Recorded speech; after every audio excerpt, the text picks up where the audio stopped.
Welcome to this month's episode of D202 Talks. This is the District 202 podcast and video cast in which we discuss all manner of topics that are of interest and importance to our very, very large school district, which serves 26,000 children, 3,200 employees, adult employees, and all the families and everybody else attached with them.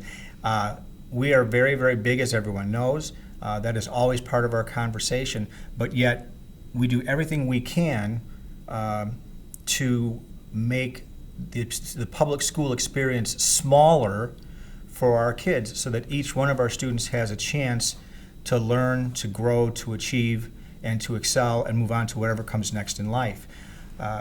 In that conversation, we've talked a lot over the years with people like this gentleman next to me, Tim Albores, who's our Director of High School Student Services, and under his very big umbrella handles a lot of the social emotional learning aspects. We've talked a lot about how kids bring the world into our buildings every single day.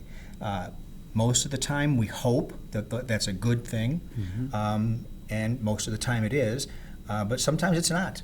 Sometimes it's not. Sometimes they come to school having not had breakfast or don't have the right clothes or all those kinds of things that make it hard for them to sit and focus and learn. And so part of Tim's job is to help create support systems and support networks and partnerships, which is what we're going to be talking about today, with community agencies that will help us help our kids to do that. So, and then with us today is my other guest is Stephanie Hook, and she's with Big Brothers Big Sisters, our newest big partner. You know, I said before we began, it takes a village to raise a child. Well, it takes a lot of a village to raise 26,000 children. And so when you're as big as us, we have to involve big partners as well. So why don't you just kick us off by kind of talking about what it is, what does this all mean to you in terms of your work day and working with people like Stephanie? So I think being a former social worker, we have always recognized the need for support for our students so that, again, as you said, they can sit down and focus without worrying about all the basic needs that sometimes aren't being met just based on circumstances of within children's lives. Our jobs as social workers is to make sure that focus is there while they're in school, but not necessarily to be a clinical support. So what we have done is taken a model that's been around for many, many years, the idea of communities in schools. It is not just the school, it is the entire community that can support the child, the family, everyone around them. So over the years, we've worked very hard at creating sustainable, in many cases free supports for our families to make sure that all of those other needs that the schools can't necessarily be responsible for but can support are there for kids. You know, when we first broached this subject, we talked about this in terms of partnerships. And when I asked you to suggest a guest, and you suggested Big Brothers Big Sisters and Stephanie, I thought that was interesting because, sadly, the last couple of years, partnerships has meant the police.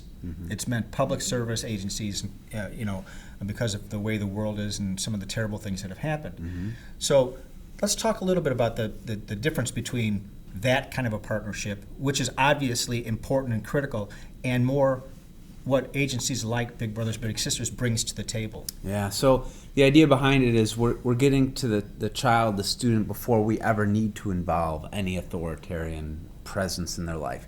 Let's get them the help, the support that they need on the front end. So again, they can sit in their classrooms without worrying. They can be a better student, a better citizen in their community, and be an overall better human being. We're stealing this model with Big Brothers Big Sisters, similar to what we did with Hartgrove Hospital, which is now Schoolhouse Counseling Center, to be able to provide those resources within our buildings without adding additional workload onto some of our staff that they need to be focused on. So we're giving that partnership is allowing for that support to be built into the student's day or outside their student's day without adding additional cost or support or resources within our school district. For the taxpayers. Yeah. Stephanie, what does that look like for you and for your agency? Well, for our agency, we're doing what we have been doing for the Plainfield community for over 50 years now. But now we are bringing it into the schools and we're making it more accessible to the families. So we're removing a lot of those barriers that parents are facing. With it being an extent of the child's school day, the student is able to remain in the school building. Transportation is going to be provided. We all know parents are working more than ever. Mm-hmm. Parents are taking on 2-3 jobs just to provide for their families. So to and provide, that didn't lessen or get any easier over the last 2-3 years of a pandemic. Absolutely not. Yeah. We're seeing it now more than ever where parents are working multiple jobs. So we want to make sure that students are receiving these services and we're making it easier for families to access them. So by partnering with the school district and having it in the school building where children are in a place where they already feel safe and comfortable, and it's not putting any more strain on the parent. Mm-hmm. Yeah, that's something I think a lot of people don't think about until it's their box that they're looking through, which is we have their kids, which is for most people their most valued asset for 6, 8, 10, 12 hours a day, depending on how active the student is. So this is where your kids are most of the time. So it should be a place of comfort and support and affirmation. And so to have partners like you is really truly a positive thing. So we're also hoping that by the students participating in programs like ours Mm-hmm. or other supportive services, they have a better experience within the school building. It's improving their relationships with school staff. It's improving their attitude towards school in general. Mm-hmm. If we're providing them more support, more positive experiences within that building, that translates into other areas of the Right. building as well. So how do you go about looking for, prospective partners or deciding who we're going to work with? Well, this one was interesting. It was more selfish. I wanted to be a big brother, and I figured, well, hey, if I want to do that, I'm sure there's other people that want to do that, and can we use our organization to be able to help support that initiative? So really what it comes down to, and it was also a reflection from ACE's presentation that I went to, Adverse Childhood Experiences, Trauma-Informed Instruction, about getting to our kids when they're much younger. And so we've been having a lot of conversations at the district level about how do we support our students, and have built in a number of initiatives over the last really 5, 7, 10 years almost. And so this is one where we felt like, can we do something to connect kids who may not have that mentor in their lives or access to it? Can we build that into somehow our structure? Mm-hmm. And so that's why when I had spoken to Stephanie at one of our Plainfield Parent Community Network events, it was like, hey, do you guys do this anywhere? And she's like, we do kind of, but maybe we can work together on this. And ever since then, we've been meeting over the summer and planning and preparing, and really excited to do a site-based plus model that's different than any other ones in Illinois that we know of, at least now, where it is a school-based, but it's also through background checks and other things we can ensure safety. Now we can take them out into the community too. So I can take my little out to a ball game as well as participate in an event in our schools. So it really it makes the difficulties in transportation hopefully non-existent. Easier. Yeah. So top to bottom, how many of these kinds of partnerships do we count among our list?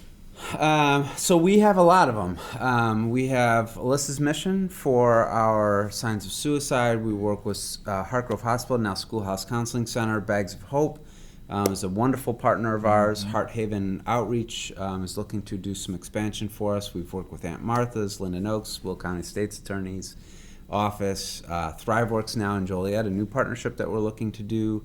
Plainfield Junior Women's Club. I mean, I could go on with a number of different organizations that we partner with, but again, these are all wonderful resources we want to make sure our families know about so that they can access these as they need them. Yeah, and something that I always go back to, and forgive me, I don't know if you were over here yet or if you were still at the academy as principal, but was when the Board of Education, in a very conservative community, which is code for doesn't want to spend a lot of money, and 80% of our budget is people, right, which is typical.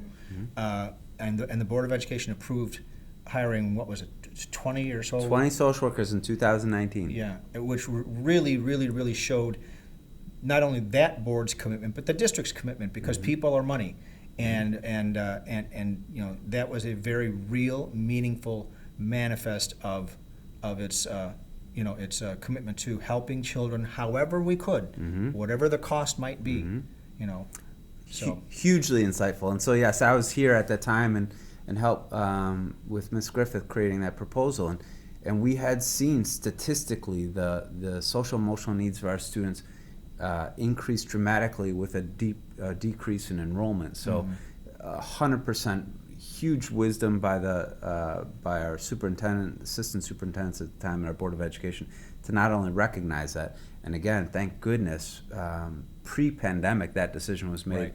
because that really made a difference for us, During I the believe, pandemic. during the pandemic.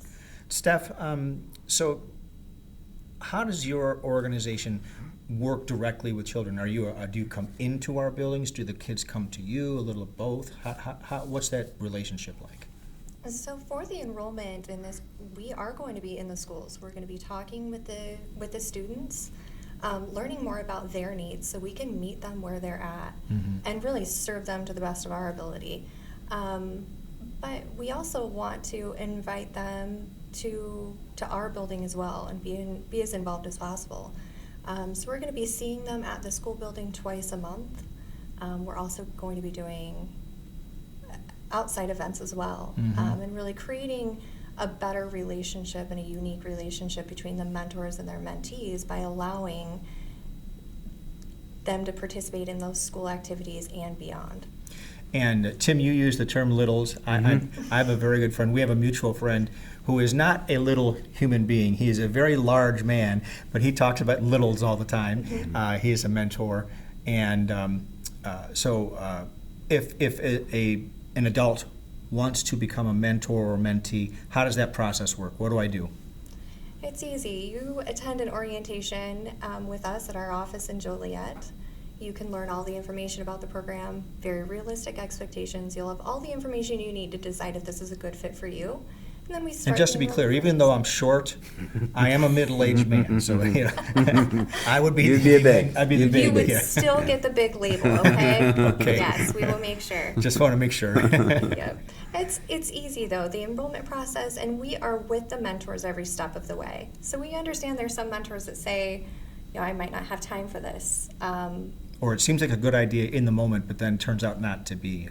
Or nervous about what type of child you might be matched with. But we're with you every step of the way, and we'll align based on the mentor's preferences and comfort level. So it's very easy. Reach out to us, get on our website. You can sign up for an orientation.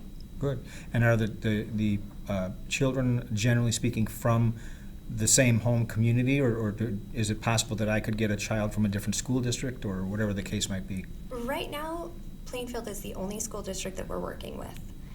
We do have our community-based program, which is a separate program, where we do have children we serve 7 counties at this time, so we have children in all the surrounding counties.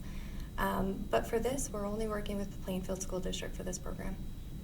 So, at the risk of bragging a little bit, once again, we lead. We are leading the way on this one for sure. And I got to tell you, some of the events that we were talking about doing at the school, they just sound so cool. Partnering with JJC, doing some cooking, art classes, all kinds of fun things. So we have a lot of fun things in store. Yeah, it'd be great for people to sign up. I think it's going to be a great adventure. We're going to pilot this just in a couple of our schools. More information about that will be coming out, but very excited about this opportunity.